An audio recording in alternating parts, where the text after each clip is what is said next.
Quando eu quero agradar todo mundo, eu já escolhi nunca me agradar. Quando eu quero ser para todos, eu não vou ser para mim. E quando eu quero abraçar o mundo inteiro, eu nunca vou me incluir nesse abraço. Isso é uma regra clássica. Nossa, já começou? Mas eu preciso entender também por que eu quero fazer isso, porque a gente não pode culpar as pessoas. Eu sempre acho que quando a gente quer buscar curar, e eu sinto que você percebe isso, qualquer espaço que a gente tem no mundo, o seu espaço que você alcançou, é um espaço em que nós somos instrumentos de Deus, em que a gente pode ser um instrumento para ajudar as pessoas a elevar o nível de consciência delas. Sim. E ninguém faz isso chutando o pescoço, faz isso acolhendo. Então vamos entender por que é importante a opinião dos outros. Boa. Bom Né? bom ponto de partida. Então, quando nós nascemos, não existe um bebê, Caio. Winnicott, um grande psicanalista e pediatra britânico, ele dizia assim, não existe um bebê, existe um bebê e uma mãe.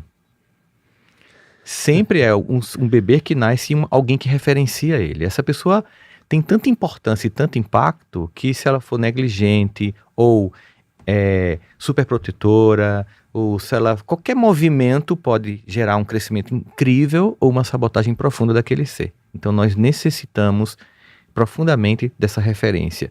Depois chega um cara do nada que aparece nessa relação que tá massa, que é o chamado pai. Quem é você? Tava aqui eu, minha mãe, meu peito, e você chega e tira ela de mim. E aí começa a triangulação afetiva e toda a complexidade das relações humanas. Vai aparecendo um irmão que vai tomar minha Coca-Cola, que vai quebrar meu brinquedo, a minha irmã que vai puxar o cabelo da minha boneca. E tudo isso vai gerando uma necessidade fundamental humana de pertencimento. Eu preciso sentir o teu olhar. Quando a gente é criança, que os pais, imagina você, Theo e Bela em casa, e você vai estar refrigerando pros dois. Bota o copinho do lado para ver se tá igual. É mesmo. Por que a gente faz isso, gente? Porque a gente quer equidade, justiça no tratamento. A gente quer sentir que o olhar é o mesmo, que você não ama mais a Bela do que o Theo. Muito bom. Então, esse movimento faz com que a gente tenha uma necessidade de ser visto e validado. Então, querer agradar os outros não é um transtorno mental, não é uma pessoa desequilibrada, é um ser humano como outro qualquer. Agora, chega um momento que você entende que para ser você, você não vai agradar a todo mundo. Você vai agradar alguns. Por exemplo, quando a gente está crescendo profissionalmente, muitas vezes as pessoas que nos amam não sempre estão no mesmo ritmo. Uhum. E às vezes você sente que se você continuar no mesmo passo, você pode perder essas pessoas. Uhum. Então, sucesso nem sempre é sobre o que eu vou conquistar, é sobre quem eu não quero perder. Caramba. Quem é que eu não quero perder nesse ritmo? De repente eu posso desacelerar porque alguém que eu amo está aqui e não está rindo no mesmo ritmo. E se eu for, eu vou conseguir, mas vou estar só depois. Dá pra falar que sucesso também é perder, então, por essa lógica? É perder no sentido de que eu perco de determinada velocidade para chegar no pódio, porque para mim importa menos chegar no pódio, mas quem vai comigo estourar o champanhe. Mas eu digo assim, eu adorei isso que você falou, deve ter estourado a cabeça de muita gente já. Porque sucesso, ele também vai fazer com que você perca pessoas. Vai. Isso sim, entendi agora o seu Entendeu? ponto. Sim, entendi. Veja só. Quando eu finalmente entendo que tem pessoas que são importantes e pessoas que não são importantes, eu vou entender que eu vou saber a quem eu vou ter que agradar e a quem eu não vou agradar. No entanto, e aí vamos explodir ainda mais a cabeça das pessoas, para o sucesso, muitas vezes eu vou desagradar pessoas que eu amo. Esse que é o problema, né? Porque, veja só, eu percebi no meu próprio processo, eu acho que você percebeu e muita gente percebe, quando a gente está aqui, existe o que a gente chama de o dia 1, quem eu quero ser? Como é que eu chego lá? Uhum. Né? Como é que eu viro um foda da vida? Como é que eu me empodero, como você fala? Como é que eu viro o cara que eu tô admirando? Tá? De repente alguém tá te acompanhando aqui, vê o teu processo, sabe tua história, acompanha a trinca e quer ser um de vocês. Normal, humano, assim, poxa, eu quero atingir essa meta. Esse é um dia que todo mundo sabe o que fazer, é o dia do sonho. Ninguém tem dúvida disso. Chega na fila da Mega Sena acumulada, o que é que você quer fazer com esse dinheiro? As pessoas têm uma receita para isso. Todo mundo sabe o que quer ser e todo mundo também sabe quando você alcançar o que você vai fazer. Tipo, pega um garoto que tá jogando bola, eu vou comprar uma casa para minha mãe, né? Você vai ver que todo mundo sabe o que fazer no primeiro dia e todo mundo sabe o que fazer no terceiro dia. Qual é o problema? Eu pulei um dia aqui chamado segundo dia. O dia do silêncio, chorando no travesseiro, começando e dando errado, tendo que se reinventar, ser protagonista da própria história, sair da condição de vítima. Então, esse movimento aqui exige que, para eu chegar onde eu quero, eu vou ter que entender daquilo que eu vou abrir mão. E aí, quando você pensa em subir em qualquer patamar da vida, tem forças que são contrárias a isso. A primeira delas é surpreendente. É uma força amorosa. Amorosa? Amorosa. Por quê? É alguém que chega para você que te ama profundamente e diz assim, Caio, não vai, e se der errado? Eu não quero que você sofra. Essa pessoa não torce contra você. Ela talvez tenha tentado e não conseguiu, e tem medo que você, que ela ama, passe pelo mesmo processo, que sofra como ela sofreu. Ela não entende que o seu processo é único, e que talvez você precise mesmo quebrar a cara. Faz parte disso. É o processo da vida. Mas ela também pode dizer assim, Caio, pra que mais? Que ambição desmedida. Já tá tão bom. No fundo, ela tá dizendo assim, dá mais atenção a coisas importantes, como a sua família. É como se ela tivesse, sem querer, te desestimulando a continuar o teu movimento. Ela não odeia você, ela te ama, mas ela pode, sem querer, estar impedindo o teu movimento. Ok? Existe a força invejosa, que tem um monte de gente que faz assim, você é daqui, da galera, quem você pensa que é para subir? Quem você pensa que é para sair deste lugar? Você tem que fazer companhia nesse lugar aqui. Se você sair daqui, você está nos traindo. Só um parênteses, de onde você acha que é a raiz da inveja? Cara, é um desejo... A inveja, eu acho que quando a gente começa a olhar para os sentimentos, sem julgamento moral, mas com análise, a gente tira a força que esses rótulos têm. Em vez de se sentir uma pessoa invejosa e moralmente, por isso, reprovável, olhe para a sua inveja como um apontamento de desejo. A inveja aponta para onde o meu desejo está. E em vez de eu ficar com raiva, eu invejo o João. Não, no fundo, eu queria conquistar as mesmas coisas que o João tem. Então eu vou fazer uma equação em que eu troco inveja por cobiça. Enquanto inveja é querer que você não tenha, cobiça é também querer ter o que você tem. Enquanto que o invejoso fica com ódio do seu sucesso, o cobiçoso te copia e depois cria o próprio método. Entende a diferença? Mas a inveja nasce da Coca-Cola comparada. Voltamos para a infância. Você veja, José é vendido no Egito pelos irmãos, Exato. Caim, Matabel. É uma força fundante do psiquismo que, quando eu entendo ela como apontamento de desejo, eu saio do julgamento moral e vou para compreender. Ok, então não vou ficar com raiva do João nem da Marta. Eu vou olhar para o processo dessa pessoa e construir o meu processo. E aí eu saio dessa posição infantil de comparar o copinho de Coca-Cola e entendo que mesmo que a vida tenha me dado menos Coca-Cola, mesmo que de fato os meus pais não tenham me amado como eu queria, mesmo que de fato a minha mãe gostava mais da minha irmã do que de mim, eu posso ficar a vida inteira me perguntando por que isso aconteceu, e é a pergunta que não tem resposta, porque muitas vezes nem quem te machucou sabe por que fez. Às vezes estava apenas reproduzindo padrões inconscientes, familiares, gerações após gerações, modelos de intimidade falidos. E você tem a pergunta, eu vou ser mais uma geração que reproduz? Ou eu vou dizer, em mim encerra essa palhaçada? Porque eu não vou mais perguntar por que isso aconteceu, mas como é que eu faço com isso? É uma pergunta que Sartre faz na filosofia existencialista. Não se pergunte o que foi que fizeram com você. Se pergunte o que você vai fazer com o que fizeram de você. Nunca eu vou saber porque alguém me abusou sexualmente na infância, vamos supor que seja o caso. Porque uma pessoa me traiu, me deixou com 3 filhos. Eu nunca vou ter uma resposta. Às vezes nem a pessoa que me sacaneou sabe. Agora a questão é, como é que eu faço? Como? Como é que eu faço para sair desse lugar?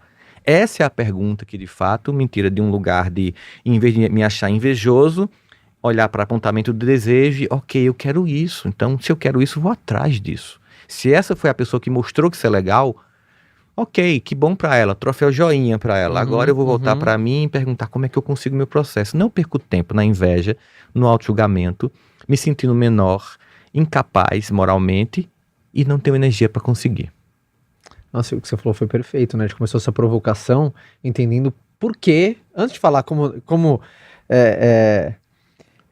ter a coragem de não agradar, você começou. Vamos entender por que primeiro agradar é importante? Importante. Porque é uma coisa visceral, parece. Visceral. Né? Imagina se você... bom, vamos lá, você é casado, sabe como é. Se a gente estiver bombando no mundo, mas estiver mal com a esposa, cara, nada presta. É verdade. Você acabou de fechar um negócio fantástico, mas saiu de casa, o clima estava ruim, chegou pior. Cara, parece que não aconteceu nada. Enquanto você não volta a ter um relacionamento com essa pessoa que é importante na tua vida, é central, e você volta a dar um beijinho e tá junto no sofá vendo uma série, cara, nada no mundo compensa. Por quê? Porque essa pessoa tem que agradar ela. Essa pessoa não pode ser desagradada. Eu não posso desagradar uma pessoa. Por exemplo, existem pessoas que fazem parte do núcleo central dos meus afetos. Meus irmãos, sabe? Cunhadas, cunhados, sobrinhos, todas essas pessoas, esposas, são pessoas, os sogros, são pessoas muito importantes. E a gente muitas vezes não tem que, por causa delas, inclusive, aguentar pessoas que não são legais de convivência. Eu sempre digo que família é como TV por assinatura. Como assim? Você assina um pacote, tem canais que você não gosta, mas tá lá. Não é isso, ó, de repente, você não vê. Ele é o gênio. Não, você vê, ó, você, por exemplo... Eu já era, vou usar sempre. Vamos imaginar que eu não gosto de esporte, tá? Mas quando eu assino o pacote de TV, vem esporte lá, mas eu nunca vejo. Mas tá lá, tipo, não gosto do cunhado X, mas eu gosto da cunhada e gosto dos sobrinhos. E no Réveillon eu vou fazer uma festa na minha casa. Vem todo mundo, inclusive o cunhado X. Ele faz parte do pacote. E se eu tenho maturidade, eu entendo, eu não vou porque eu não gosto dele evitar a convivência com quem eu amo. Quantos de nós deixa de viver com quem a gente ama por causa de uma pessoa que a gente não suporta? E como resolver essa equação? Tendo maturidade e dizer assim... Aconteceu comigo uma vez, assim, tipo, casei e tal, a primeira árvore de Natal, sabe assim, o cara que era pobre, ferrado, aí compra uma árvore de 3 metros pra se compensar e quase ficou assim no teto da sala, foi ridículo. A gente subindo, cara, vai ser uma palhaçada, a árvore subindo, mas deu certo, deu certo. Aí depois você não quer mais, aí você sente que não tem mais chamar atenção, mas aí vou fazer uma festa de Natal, amor, vamos aí minha esposa, fulano vem, cancela. Não. Fulano não recebo na minha casa. Cancelei. Cancelou mesmo? Cancelei. Porque era idiota na época. Completamente idiota. No outro ano, vou fazer... Aí fulano vem. Ok. Deixa fulano vir. Tem certeza? Tenho. Por quê? Porque eu fui um idiota o ano passado. Porque eu deixei de receber 20 pessoas que eu amo por causa de uma que eu não vou com a cara. Olha que conto infantil. Sim. Eu deixei de estar com quem eu amo, comemorando o primeiro Natal na nossa casa de casado. Então fulano vem. E mais, ele não só vem, eu vou recebê-lo como ele jamais me receberia. Porque quem pauta meu comportamento não é ele, sim sou eu. Uau. E isso é maturidade, ou seja, quando eu não sou mais alguém que apenas reage ao comportamento do outro, mas age intencionalmente. Entende? Então quando a pessoa chegou, claro, fiz uma mesa bem comprida para umas 20 pessoas, recebi essa pessoa com verdade no coração, assim, vou receber bem essa pessoa, né? Botei ela nesta ponta e claro que eu sentei na outra, porque Jesus manda perdoar os inimigos, mas não manda casar com eles. Então, assim, a gente tem que entender a diferença, né? Eu não preciso virar best friend forever da pessoa. Sim. A não ser que ela mudasse a conduta e o comportamento, que para mim é reprovável, a ponto de que eu dissesse, agora você faz parte da minha referência de afeto. Mas a gente tem que entender, nas empresas também tem muitas vezes essa situação, às vezes a pessoa é altamente competente naquilo que entrega, mas tem uma certa inabilidade emocional. E eu tenho 3 empresas, eu posso pensar assim, eu vou cortar essa pessoa logo. Poxa, mas e as competências que ela tem? Será que eu vou encontrar a pessoa perfeita com todas as coisas? Eu também sou chamado como gestor a estar maestrando egos, a começar do meu.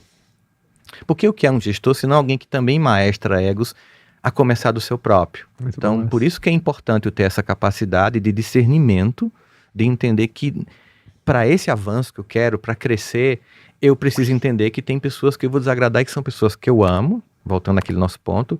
Tem as pessoas que são as invejosas, que querem que eu fique lá no pacto da mediocridade. Sabe a turma do fundão da sala de aula? Sim. Você é brother, fica aqui com a gente. Você nunca vai ser um nerdão aí. Eu não quero você lá na frente, senão você está traindo. Porque é importante, eu quero que todo mundo olhar para a câmera para dizer isso aqui, gente. Todo crescimento gera perda de pertencimento. Eu tenho que suportar isso. Se você tem um monte de amigo que bebe, você resolve parar de beber, você não vai ser mais amigo dessas pessoas. Porque mesmo que você insista, nem elas vão suportar as tuas sobriedades. Eu fui assim, eu decidi que eu não ia beber, porque assim, quando ali como adolescente, você vai experimentar, porque as pessoas, toma aí, você, e você quer pertencer ao grupo. Exato. Exatamente. Mas eu vi, cara, eu não gosto, cara. Eu não gostava do gosto. Eu achava, até hoje, cara, eu prefiro um suco. E eu sou o cara do esporte, eu gosto de acordar cedo, fazer esporte, então não combinava comigo. Mas tá tudo bem, quem gosta de tomar de uma maneira moderada, pra mim, ok. Eu acho que cada um é dono da sua vida, eu não gosto de ficar ditando regra pros outros. Só que eu vi a pressão que é. Ah, cara, grande. Quando né? você sai, né? Perde uma galera, não perde? Exato, a pressão Tem que que é. suportar o deserto. Para crescer, tem que suportar os desertos. De muitos pertencimentos que você vai perder. Tem uma outra força que também atrapalha teu crescimento. Além dessa amorosa, da invejosa, tem a galera que tá lá em cima. Nem todo mundo que tá lá em cima quer que você chegue lá. Tem muita gente que diz assim, fica aí que aqui não cabe mais, cara, tá lotado. Algumas pessoas, essas são as grandes, elas dizem assim, cara, você quer chegar aqui, eu vou te ensinar a não cometer os mesmos erros que eu cometi. Essas te estendem a mão, outras empurram o pé. Então tem duas forças te puxando, uma amorosa, uma invejosa, uma empurrando, tá? Quem sempre decide a parada? Você. O ponto central do seu livro é, se você quer ser foda, no sentido de, não no palavrão, mas tem Sim. aquele acrônimo que você criou, que inclusive tem disciplina no meio, você precisa ser responsável, de modo claro e evidente, sobre a tua história. Exato. Porque, veja só, é tão cômodo ter a quem culpar. Você sabe que eu descobri que muitas pessoas não perdoam, não é porque elas não querem e não podem, é porque elas não querem perder o álibi. Tipo, eu tô com 40 anos, minha vida tá uma droga. Ah, porque meu pai era alcoólatra. Pô, cara, desde os 18 que você tem do Estado brasileiro autonomia civil. E até hoje, você tá dizendo que essa é a coisa que definiu tua história. Então, veja só, o passado, ele não me define. Ele cria padrões que eu posso modelar. Quando eu entendo isso, tenho consciência, aí eu consigo crescer. Porque o que acontece nesse processo de chegar aqui no terceiro dia, que é o dia da vitória real, para não ficar apenas como uma quimera e um desejo. Tá. E finalmente eu consegui. É que eu vou ter muitas quedas. É que eu vou errar pra caramba. E a forma como eu me trato aqui, decide se eu chego aqui. Se eu me menosprezo, se eu me sinto menor, se eu me saboto, eu vou ficar aqui, na lama, chafurdando e sempre olhando pra quem tá em cima, aí sim, não mais desejando, só invejando. Quero sua opinião. Tá. Na verdade, não opinião, seu ponto de vista. Eu sempre considerei quando que eu aprendi, quando que eu percebi que eu já estava com maturidade de uma maturidade emocional para seguir meu próprio caminho. Tá. Quando eu aprendi a falar não sem a necessidade de me explicar. Sim. Eu achava que quando alguém fala não sem necessidade, por exemplo, Caio, você quer? Não, não quero. Sabe por que as pessoas explicam? Ah, Elas explicam, geralmente, quem pede explicação quer te dominar, quer te manipular. Um clássico, por exemplo, de uma educação narcisista. Você tinha que sempre justificar o que fazia. Você só podia ser amado se fosse um filho bom, ou que cumprisse os papéis todinhos que a família determinou. o que é educação narcisista? É aquela, imagina uma pessoa que ela é tão centrada que tudo tem que ser só pra ela. Tá. Então a mãe ou o pai narcisista, e é claro que isso aqui é um rótulo que as pessoas estão colocando como modismo, para achar a culpa é que minha mãe é narcisista. E a gente tem que entender que mesmo quando de fato é um diagnóstico, é mais pra gente entender processo e não para criar desculpas. Uau. Suponhamos que sim, você foi criado por uma mãe narcisista. Suponhamos que sim, você passou por um abuso na infância. Isso explica muita coisa, mas não determina tudo. Isso explica muita coisa, mas não determina tudo. Forte essa frase. Sabe que às vezes eu estou falando para professoras. Eu tenho uma empresa de educação, que a gente atua com mais de 300 mil alunos no Brasil já. Uau. Ela tem 3 anos, fica aqui em São Paulo, que trabalha o desenvolvimento das competências socioemocionais nas escolas. E eu falo para educadores aqui no mundo todo. E às vezes eu estou falando assim, tem 3 mil professoras e professores. E eu digo assim, eu vou provar para vocês que o passado não determinou quem você é. Estatisticamente, nessa sala aqui com 3 mil professoras, tem no mínimo 500 pessoas que foram abusadas sexualmente na infância. Estatisticamente. E você não só não se tornou um abusador, como resolveu se tornar professor, professora, para chegar perto das crianças, não para abusá-las, mas para desenvolvê-las. E se você acha que isso não prova que você venceu seu abusador, você não se entende ainda. Nossa. Você não reconhece sua grandeza. Você pode estar ferida, machucada, tendo nojo do seu corpo, se sentindo culpada, até achando que participou, que é muito comum em pessoas abusadas, quando nunca foi isso, porque uma criança nunca participa, ela sempre é abusada. Você pode ter muita ferida aí, Mas você é muito maior do que quem te abusou. Porque você não desvirtuou seu caráter e, muito pelo contrário, transformou tua dor em virtude. Porque você, para usar a sua palavra, é uma pessoa foda no bom sentido. Ou seja, você é uma pessoa que conseguiu. Agora, tomar consciência disso é para que a dor não estrague mais o potencial do quão mais incrível você pode ser.